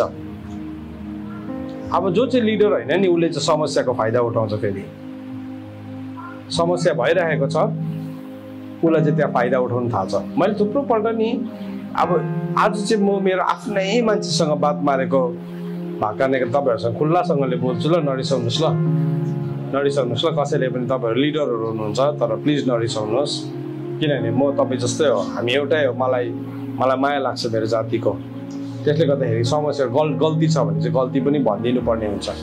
थुप्रोपल्ट नि हामी समस्याको फाइदा उठाउने मान्छेहरू जन्मिन्छ। रङ लिडरसिप चाहिँ के हो भन्दाखेरि चाहिँ एउटा समस्या छ, मेरो बहिनीलाई साह्रो परिरहेको छ, समस्या हो नि त्यो। मैले चाहिँ त्यो समस्यालाई समाधान गर्नेपट्टि जानुपर्छ, मैले त्यहाँ पसल खोल्नु हुँदैन नि। तर तिम्रो साह्रो चाहिँ मेरो तेलले ठिक पार्छ यो किन त भन्नु भएन नि। ऊ त्यसै पनि डुब्दै गरेको जहाजमा चढिरहेको छ, त्यही माथि मैले अझै उसलाई डुबाउनु हुँदैन। कतिजनाले चाहिँ समस्याभित्र नै दोकान खोलिदिन्छ, समस्याभित्र नै पसल खोलिदिन्छ। आज थुप्रोजना यङ लिडर्सहरू छ। सुन्नुहोस् है, लिडरले चाहिँ समस्यालाई के गर्छ अरे, चिन्छ। तपाईँ यदि नेतृत्व गर्ने व्यक्ति हो भने चाहिँ तपाईँले समस्यालाई के गर्नुहुन्छ, चिन्नुहुन्छ। आमेन। सो मोसाको एउटा राम्रो पोइन्ट चाहिँ के थियो भने उसले समस्यालाई चिन्यो। समस्या के थियो यहाँ, यो बात मारौँ ल हामी। समस्या के थियो यहाँ, यो भर्स पढ्नुहोस् त। समस्या के थियो 24 पदमा? समस्या के थियो? अत्याचार, अन्याय थियो। आफ्नो जातिमाथि एउटा अन्याय भइरहेको थियो। सो हामीले काम गर्दै गर्दाखेरि चाहिँ जहिले पनि रुट कजलाई, जरालाई हेर्न जरुरी छ। जरालाई हेऱ्यो भने के हुन्छ, फल जाति भइहाल्छ। सो उसले एउटा जरालाई त देख्यो कि उसको मानिसमाथि चाहिँ अन्याय भइरहेको छ, अन्याय भइरहेको छ। तर त्यो समस्यालाई उसले समाधान गर्नु पनि जान्न पर्थ्यो। अब यो भन्दै गर्दाखेरि चाहिँ नि टाइमिङ इज सो इम्पोर्टेन्ट। किन हामी तपाईँसँग बात मार्दै गर्दाखेरि परमेश्वरको समयलाई बुझ्नु, परमेश्वरको ऋतुलाई बुझ्नु किन भनेको भन्दाखेरि चाहिँ समय र ऋतु जब हामीले बुझ्छौँ त्यति बेला चाहिँ हामीले सही काम गर्न सक्छौँ। अब म तपाईँलाई एउटा इक्जाम्पल दिन्छु बाइबलबाट। यीशु ख्रीष्टले सामाको उखान भन्नुभयो। सो सामाको उखानमा प्रभुले के भन्नुभयो भन्दाखेरि चाहिँ एउटा मान्छेले गहुँ छर्यो, तर ऊ गएर सुतिरहेको बेलामा शत्रुले आएर के छर्यो, सामा छर्यो। जब त्यसको टुसा पलाउन थाल्यो खेतालाहरूले चाहिँ चिनिहाल्यो, हो सामा पनि छरेको रहेछ। अनि के भन्यो खेतालाहरूले गएर, हामी उखेलौँ, हामीले त्यो सामालाई उखेलिदिइहालौँ अहिले भन्दाखेरि के भन्नुभयो, होइन त्यो त अहिले टुसाको फेजमा छ, अहिले तिमीले त्यसलाई उक्काइ पठायो भने चाहिँ छेउमा भएको तिमीले गहुँलाई पनि के गर्छौ, उक्काइ पठाउँछौ। सो त्यसले गर्दाखेरि फसलको समयसम्म पर्ख, दोहोलाई सँगै बढ्नु देऊ। तर जब फसलको समय आउँछ त्यति बेला पहिला चाहिँ म के गर्छु, खेतालाहरू पठाउँछु, सामालाई उखाल्छु, अनि त्यसलाई म आगोको धुनीमा फालिदिन्छु। अनि त्यो जुन चाहिँ गहुँ छ त्यो चाहिँ भकारीमा हालिन्छ भनेर प्रभुले सिकाउनु भयो। टाइमिङ सो हामी के गर्छौँ भन्दाखेरि नि हामीले कुरा बुझेन भने चाहिँ अब हतारमा निर्णय लिन्छौँ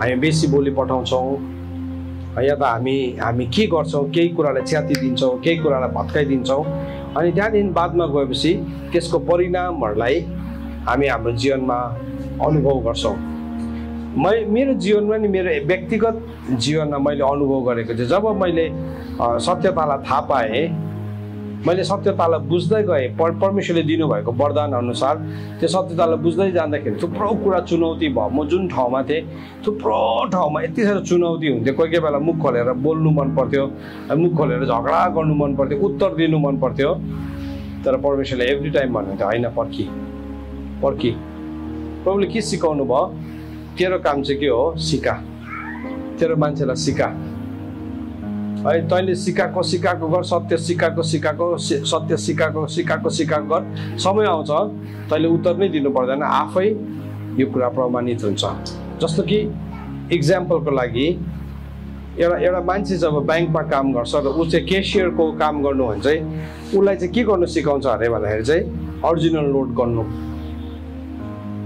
उसको काम चाहिँ के हो कति महिनासम्म चाहिँ उसलाई ओरिजिनल नोट गर्नेको उसको काम त्यति नै हो जान्छ ओरिजिनल नोटलाई गन्छ फेरि जान्छ ओरिजिनल नोटलाई गन्छ फेरि जान्छ ओरिजिनल नोटलाई गन्छ अब तपाईँले पैसा हेर्नु भने नि त्यो पैसाको कुनामा ब्रेल भन्छ अन्धाहरूले पनि थाहा पाउनुको लागि चाहिँ त्यसमा डट्सहरू हुन्छ है त्यसमा यस्तो केही उठेको भाग हुन्छ त्यो चाहिँ अन्धाहरूले पनि त्यो छाम्दाखेरि चाहिँ यो 100 रुपियाँको नोट हो यो 500 रुपियाँ हो यो 1000 रुपियाँ भनेर उनीहरूले चिन्छ सो त्यो मान्छेले गन्दा उसलाई चिनाउँदैन ब्याङ्कले यो ब्रेल हो है यो 100 मा यस्तो ब्रेल हुन्छ 500 मा 1000 मा तर उसलाई के गर्दैछ उसको अम्लीलाई चिनाउँदैछ त्यहाँदेखि जब अब उसको इन्टरभ्यूको डेट हुन्छ उसलाई थाहा पनि हुँदैन कि अब उसको त्यो दिन इन्टरभ्यू हो भनेर तर के गर्छ भन्दाखेरि चाहिँ त्यो दिन चाहिँ त्यो ब्याङ्कमा चाहिँ 1-2वटा डुप्लिकेट नोट हालिदिन्छ त्यो बित्दाको बिचमा चाहिँ 1-2वटा डुप्लिकेट नोट हालिदिन्छ अनि अब त्यो अगाडि बसिरहेको छ अर्को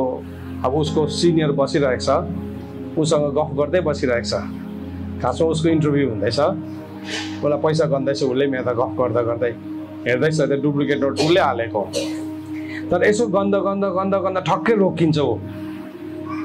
रोकिन्छ अनि उसले यस्तो निकाल्छ नोट हेर्छ अरे यो त डुप्लिकेट नोट आएछ हेर्दैछ त्यहाँ इन्टरभ्यू लिनेले केही पनि भनेको छैन त्यहाँदेखि उसको भरे अब इन्टरभ्यूमा पास भयो कि फेल भयो भरे थाहा पाउँछ उसलाई थाहा पनि भएन कति बेला उसको इन्टरभ्यू भयो प्रभुले के भन्नुभएको छ नि व्यवस्थाको किताबमा है तिमीहरूको बिचमा नि जब कुनै किसिमको मान्छेहरू आउँछ जसले अगमबानी गर्छ र उसले अगमबानी गर्दाखेरि त्यो अगमबानी सत्य भयो अनि त्यो अगमबानी गर्ने मान्छेले चाहिँ अब तिमीहरूलाई परमेश्वरदेखि फर्काएर झुटा कुरातर्फ लाँदैछ भने चाहिँ त्यो चाहिँ मैले तिमीहरूलाई जाँच गरेको हो तिमीहरूको हृदय म प्रति सत्य छ कि छैन प्रब्लम जाँच गर्नुहुन्छ हामीलाई सो मोसाको लाइफमा पनि के थियो अब उसको बुलावटलाई उसले थाहा पाए नि है तर अब डिसिसन मेकिङको ठाउँ आउँदै थियो निर्णयको ठाउँ आउँदै थियो अब हामी प्रभुमा रहेनौँ भने चाहिँ नि हो त्यति बेला चाहिँ हामी फल फलाउनु जान्दैनौँ प्रभुमा रह्यो भने चाहिँ त्यहाँ चाहिँ जीवनको फल फल्छ होइन भने चाहिँ त्यति बेला चाहिँ शरीरको फल फल्छ अब त्यो चाहिँ दुईटा डिफ्रेन्ट कुरा हो यदि तपाईँ प्रभुमा रहनु भएको छ के भन्नुभयो प्रभु यीशु ख्रीष्टले यूहन्ना किताब 15 अध्यायमा तिमीहरू ममा रह्यो र तिमीहरू ममा रह्यो र मेरो कुरा तिमीहरूमा रह्यो भने तिमीले के गर्छौ फल फलाउँछौ बुलावट मोसाको ओरिजिनल थियो कि थिएन हजुर सकली थियो बुलावट हजुर थियो कतिजना एग्री गर्नुहुन्छ सबैले गर्दो रहेछ ओके समस्या उसले चिनेको सही थियो कि थिएन हजुर थियो अब यहाँसम्म सही छ है टेस्ट 1 पास टेस्ट 2 पास अब टेस्ट 3 चाहिँ मेन टेस्ट थियो फाइनल टेस्ट थियो यसमा फेल भयो भने चाहिँ अब फेरि अर्को समय सुरु हुन्छ फाइनल इक्जाममा फेल भयो भने के हुन्छ हजुर मुख्य परीक्षामा फेल भयो भने तपाईँ के हुन्छ रिइक्जाम भइहाल्छ फट्टै कहिले हुन्छ अर्को साल अब यहाँ हेर्नुहोस् मोसाको अर्को भागलाई हेर्नुहोस् यहाँ देख्छ तपाईँले देख्नुहुन्छ उसले के गरेछ 24 पदमा आफ्नो जात भाइमध्ये एकजना माथि अन्याय भइरहेको देखेर तिनले त्यसलाई रक्षा गरेर त्यस अन्याय गर्ने मिस्रीलाई मारी आफ्नो भाइमाथि भएको अत्याचारको बदला लिए। परमप्रभुले मेरो हातबाट तिनीहरूको उद्धार गर्नुहुन्छ भन्ने मेरो भाइ बन्धुले बुझ्लान् भन्ने तिनले विचार गरेको थिए, तर तिनीहरूले त्यो बुझेन। अब उसले के गर्यो? अब फाइनल टेस्ट थियो। अब कति बेला आउँदै थियो फाइनल टेस्ट? कति उमेर कति थियो यति बेला? कति थिएछ उमेर मसाको? 40 है। उतापट्टि हिब्रू किताबले के भन्दैछ त्यसलाई? जवान। अब जवान भनेको चाहिँ त्यो मान्छे जसले चाहिँ निर्णय लिन जान्दछ, जसले चाहिँ आफ्नो बुलावटलाई बुझ्छ। सो जवान चाहिँ नि हाम्रो हिसाबले चाहिँ अब 18 वर्ष पुगेपछि संसारको हिसाबले चाहिँ के गर्छ? ड्राइभिङ लाइसेन्स पनि दिन्छ, ब्याङ्क एकाउन्ट पनि दिन्छ, पासपोर्ट पनि दिन्छ, एक्लै ट्राभल गर्नु पनि दिन्छ। किन तपाईँ के भयो? जवान भयो संसारको हिसाबले। तर स्वर्गको चाहिँ त्यस्तो एकदमै हुँदैन। स्वर्गको त्यस्तो हुँदैन। पौलले कोरिन्थीको मण्डलीलाई के भन्यो? मैले तिमीलाई अझैसम्म दुध नै खुवाइरहेँ भनेको छ डल्लै मण्डलीलाई, किनभने तिमीहरू अझैसम्म हुर्केको छैनौ। त्यसले गर्दाखेरि खानु त म खासमा तिमीलाई खदिलो कुरा खुवाउनु चाहन्थेँ नि, तर अब तिमीहरूले त्यो खानै सक्दैनौ। मैले तिमीलाई दुधै खाएँ। मण्डलीमा कोही पनि हुर्केको थिएन है। सबैजना अलिकति के भयो है, सो अफपट्टि जाइहाल्थ्यो, अलिकति के भयो झगडा पर्नेपट्टि जाइहाल्थ्यो, अलिकति के भयो कुर्सी तान्नेपट्टि जाइहाल्थ्यो है। तैँले मात्रै अगमबानी बोल्नु सक्छस्, म पनि सक्छु नि। तैँले मात्रै अन्य भाषा बोल्नु जान्दैछस् है। त्यहाँदेखि के भयो? वचन पनि अन्य भाषामा प्रचार गर्न थाल्यो कोरिन्थीको मण्डलीमा। अन्त पौलले भने होइन होइन होइन होइन, अन्य भाषा बोल न, त्यसले व्यक्तिगत सुधार हुन्छ। तर जब तिमीले वचन प्रचार गर्छौ नि त्यति बेला चाहिँ नेपालीमै गर न। ठिकै छ, अनुवादक छ भने तिमीले अन्य भाषामै प्रचार गर्दा पनि हुन्छ। अब त्यसलाई फेरि अर्को समूहले बुझेर कि नबुझेर के भन्यो?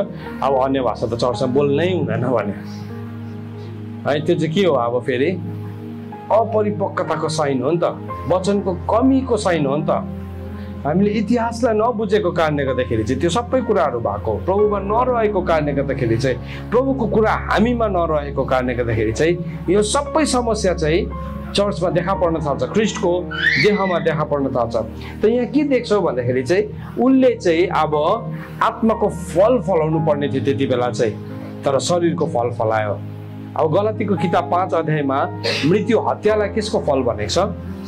हजुर हजुर, शरीरको फल। हत्यालाई चाहिँ शरीरको फल भनेको छ नि त। सो उसले के गर्यो? अर्को मिस्त्रीलाई चाहिँ के गरिदियो? उसले मारिदियो। सो प्रभुले चाहिँ भन्नुभएको थियो तिमीहरू ममा रह्यो भने चाहिँ तिमीले फल फलाउँछ। अब प्रभुमा रह्यो भने चाहिँ हामीले कस्तो फल फलाउँछौँ? शरीरको फल फलाउँछ कि आत्माको फल फलाउँछ? आत्माको। अब त्यो डिसिसन मेकिङमा चाहिँ ऊ मिस्टेक गर्यो, उसले मिस्टेक गर्यो। बुलावटलाई थाहा पायो, उसले थाहा पायो, समस्यालाई चिन्यो, तर निर्णय लिने ठाउँमा चाहिँ उसले के गर्यो? गल्ती गर्यो। सेम थिङ हाम्रो जातिमाथि पनि। मैले अघि भने नेपाली पो थियो कि मसा भनेको, त्यसले गर्दाखेरि भनेको। हामी पनि त्यस्तै हो, बुलावट थाहा पाउँछ, मजा लाग्छ मलाई। थुप्रोजना भाइ बहिनीहरू आउँछ, छोराछोरी आउँछ, मेरो मामा आउँछ, दाजुको मामा आउँछ, हामी खुसी हुन्छौँ। बुझेछ हाम्रो भाइ बहिनीले, यस मजा आयो है। रुन्दै छरेको हाँस्दै कटुनी गर्ने समयहरू आउँदै रहेछ, मजा आइरहेको हुन्छ है। समस्या पनि चिन्छ, आमामा झन् मजा आयो। तर निर्णय लिने बेलामा फेल। फाइनल इक्जाममा फेल भएपछि के हुन्छ? अब फेरि अर्को चक्र डल्लै जानु पर्यो। अझै त्यो निर्णय लिँदाखेरि मसाले के सम्झेको थियो अरे? मेरो जात भाइले बुझ्छ होला, मेरो जात भाइले बुझ्छ होला। तर बाइबलले के भन्दैछ?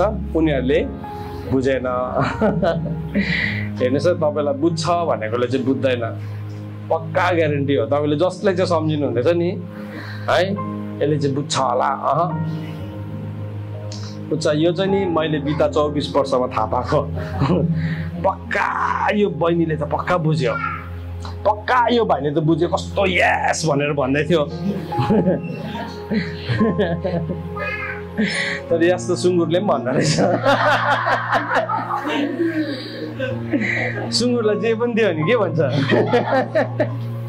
मरेको दिन मात्रै नो भन्छ अरे नि सुँगुरले। अरू बेला चाहिँ जे दिउँ यस यस यस यस यस यस। मैले तपाईँहरूलाई भनेको होइन है, तर नि झेलेको कुरा त मैले अघि भने नि तपाईँहरूसँग इमान्दार कुरा गरेको। अनि यो यसले गर्दाखेरि चाहिँ के हुँदैछ भन्नुहोस् त, हाम्रो काम ढिलो हुँदैछ, हाम्रो काम साह्रो ढिलो भएर जाँदैछ। हामी चाहिँ प्रभुलाई भन्छ प्रभु मेरो पुस्तामा काम गर्नुहोस्, तर प्रभुले खै अब के गर्नु भन्नु त भन्दैछ। यिनीहरूले मोसालाई कति वर्ष पर्खिनु पर्यो, फेरि अर्को 40 है, डल्लै 40। आमा मतलब उसको एउटा टेस्ट फेल हुनुको चाहिँ कति वर्ष थिएछ, 40 वर्ष। किन ऊ कुरा बुझ्ने ठाउँमा आइपुग्नु पर्यो नि त। दोस्रो तिमोथी 2:20 भन्दछ, तर जुन चाहिँ भाँडाले चाहिँ आफैलाई तयारी बनाएको छ त्यो चाहिँ कसको काममा आउँछ, परमेश्वरको। सो मोसालाई मोसा भाँडा थियो नि, परमेश्वरको शक्तिशाली भाँडा थियो, तर उसले नि उसको त्यो पहिलो फर्स्ट एक्जामिनेसनमै नि उसले पास गर्न सक्ने थियो।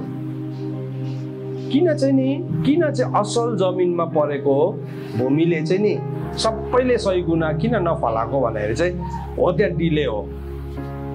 डिले भनेको चाहिँ ढिलो चाहिँ कहाँ हुँदैछ भन्नुहोस्। असल जमिनमा परेकोले पनि कति फलाएको छ थाहा छ तपाईँहरूलाई, कति भनेको छ, 100 गुना, 60 गुना र 30 गुना। हाम्रो जस्तो उल्टा भनेको छैन, 30, 60, 100 भनेको छैन, 100, 60, 30 भनेको छ। स्वर्गको इच्छा चाहिँ के छ, तपाईँले कति गुना फलाओस्, तर अब तपाईँको इच्छाले 60 पनि हुनसक्छ, तपाईँको निर्णयले 30 पनि हुनसक्छ। सो म यो वचनलाई बुझ्दै गर्दाखेरि त म त यस्तो छाङ्गाबाट खसेँ, ला 100 गुना फल फलाएको जस्तो लाग्दो थियो। यस्तो त मोसाले जस्तो त कति फेल भएको हो। मोसा त एकपल्ट मात्रै फेल भएको छ है, हामी त कति हो, भोलि पर्सि माथि जाँदा त 1% मात्रै छ फल भन्यो भने त अप्ठ्यारो हुन्छ। तर प्रभुले हामीलाई फल मात्रै दिनुभएको छैन, तोडा पनि दिनुभएको छ। आमेन। फेरि तोडाको शक्ति चाहिँ के छ भने नि, तपाईँले एउटा तोडालाई 10 तोडा पनि बनाउन सक्नुहुन्छ। आमेन।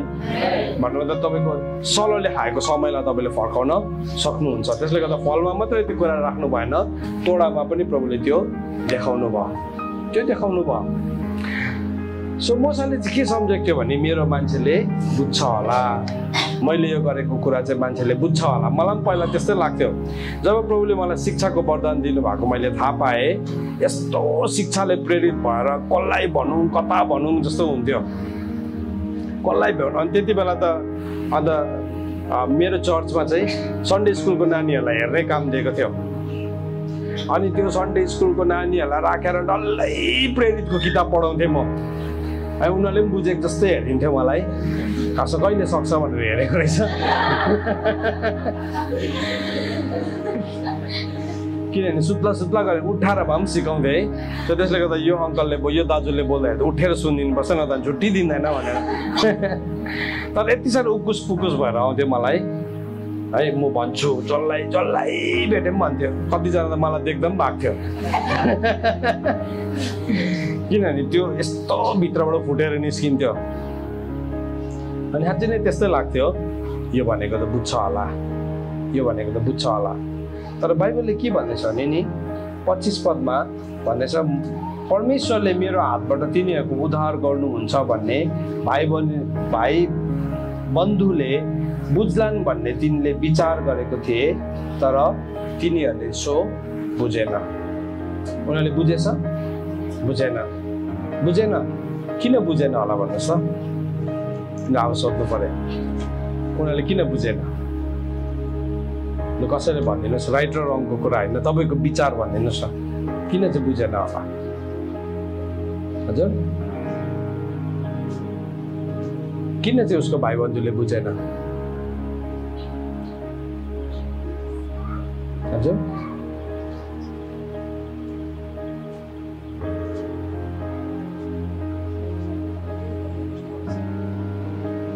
वचनको सत्य, ठिकै भन्नुभयो। वचनको सत्य त आउँदै गर्दाखेरि कष्ट आउँछ भनेर, ओके राम्रो भन्नुभयो, गुड। होइन मेरोमा एन्सर छ र भनेको होइन तपाईँहरूलाई, मेरोमा उत्तर छ, तपाईँले के भन्दो रहेछ भनेर भनेको होइन। तपाईँले चाहिँ के बुझ्नुभयो, किन चाहिँ बुझेन होला भनेर सोधेको नि। किन चाहिँ बुझेन होला तपाईँको विचारमा? हत्या गरेको कारणले गर्दा ओके हुन्छ हजुर राजाको डरले ओके हुन्छ जे पनि हुनसक्छ नि त उनीहरूको कष्ट थियो उनीहरूकोमा पीडा थियो है उनीहरूलाई दुखिरहेको थियो है तपाईँको अर्को मान्छेलाई दुखिरहेको छ है त्यसले तपाईँको सबै कुरा कहाँ बुझ्छ र एक दिन नि एउटा मान्छे गएछ अरे कि ऊ चाहिँ पास्टर थियो अरे अन्तखेरि पास्टर थियो अरे अन्त एकदमै दुर्गम ठाउँमा जानु पर्थ्यो अरे प्रचार गर्नुलाई त प्रचार गर्नु जाँदै गर्दाखेरि त नि त्यो चर्चमा चाहिँ एउटै मात्र विश्वासी थियो अरे त्यो विश्वासी पनि त्यो गाउँको बजारमा आइरहेको थियो अरे बजारमा आएर यति साह्रो खुसी भयो अरे अब कति दिन हिँडेर जानुपर्ने यो मान्छेलाई मैले यहीँ भेटेँ तिमी र म यहीँ नै सङ्गति गरौँ ल भने अरे कि अन्त त्यो गोठालोले भने अरे त्यो अब गोठालो थिएछ त्यो मान्छे म चाहिँ गोठालो हुँ तर म भेडालाई चाहिँ है जहाँ पायो त्यहीँ घाँस चराउँदिनँ तर म चाहिँ उसलाई डुँडमै पुऱ्याउँछु भने है यस्तो नमिठो जवाब दिएछ उसलाई जानु घर लाग्यो त्यहाँदेखि उसको बालक गएछ त्यहाँदेखि त्यो गोठालाकै घरमा बसेछ पुरा वचन प्रचार गरेछ सुन्नुभयो बुझ्नुभयो तपाईँले है अब म धेरै दिन आउँदिनँ है बुझ्नुभयो के भनेर भन्दाखेरि त्यो गोठालोले भने अरे म एउटा गोठालो हुँ अनि म फेरि घाँस काटेर लिएर आउँछु तर घाँस काटेर ल्याएको चाहिँ सबै म कोचार्दिनँ एकै दिनमा अलिअलि गर्दै दिन्छु भनेर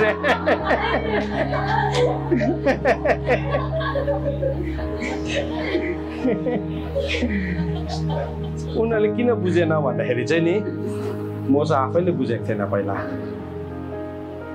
उसले परमेश्वरको नक्सालाई बुझेको थिएन परमेश्वरले कसरी काम गर्नुहुन्छ भन्ने कुरालाई उसले बुझेको थिएन उसले सम्झिरहेको थियो परमेश्वरले मेरो तरिकाले काम गर्नुहुन्छ भनेर तर परमेश्वरले कहिले पनि मेरो तरिकाले काम गर्नु हुन्न परमेश्वरले चाहिँ आफ्नो तरिकाले काम गर्नुहुन्छ आमेन सो वचनले के भनेको छ भने नि भजन सङ्ग्रह 25 को 14 पदमा यसरी लेखेको छ पढौँ ल यसलाई भजन सङ्ग्रह 25 अध्यायको 14 पद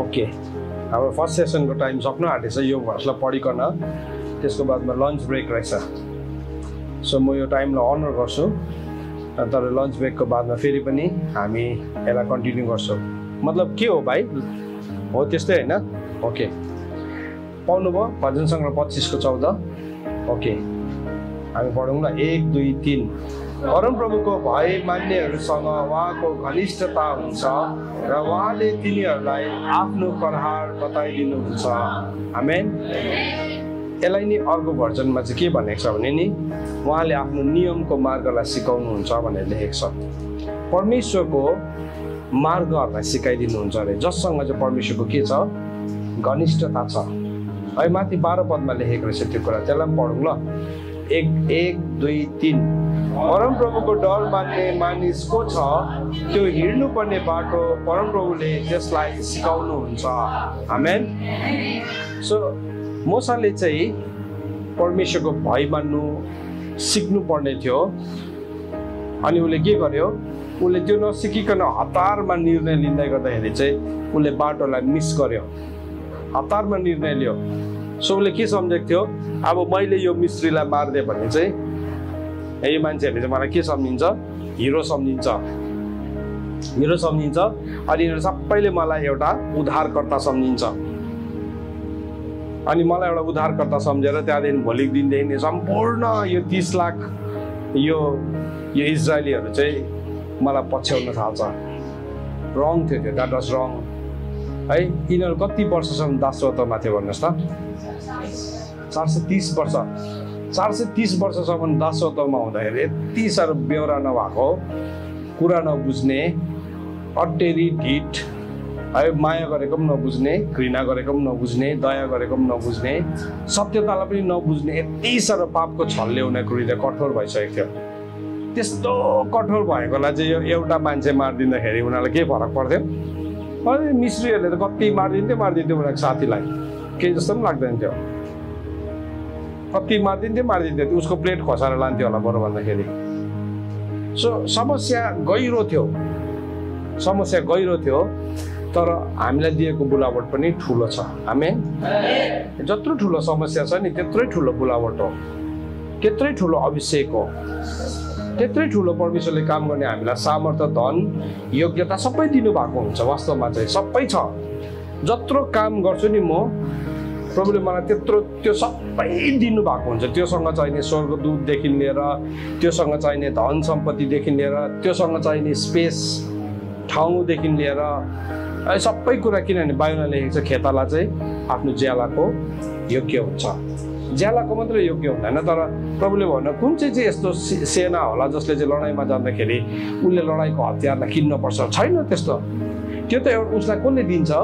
त्यो त उसलाई देशले दिन्छ, त्यो त राजाले दिन्छ। त्यस्तै प्रकारले परमेश्वरले पनि हामीलाई काम अराउँदै गर्नु हुँदाखेरि चाहिँ परमेश्वरले आफ्नो तरिकाले काम गर्नुहुन्छ। सो मोसाको लाइफलाई हामीले यहाँ हेऱ्यौँ भने अब के भेटाउँछ भन्दाखेरि चाहिँ उसले चाहिँ सम्झेको थियो मैले यो गरेको चाहिँ मान्छेले बुझ्छ। द्याट वाज रङ। त्यो चाहिँ गलत थियो। परमेश्वरले चिनिराख्नु भएको थियो इजरायलीहरू कस्तो हड्डी थियो, कस्तो ढिट थियो, कस्तो अटेरी थियो। सो उनीहरूलाई डिल गर्नु हो भने परमेश्वरलाई त्यो डिल गर्ने तरिका थाहा थियो नि परमेश्वरलाई। तर अब परमेश्वरले चाहिँ पहिला मोसालाई हेर्दै हुनुहुन्थ्यो, लु तिम्रो तरिकाले गरेर हेर।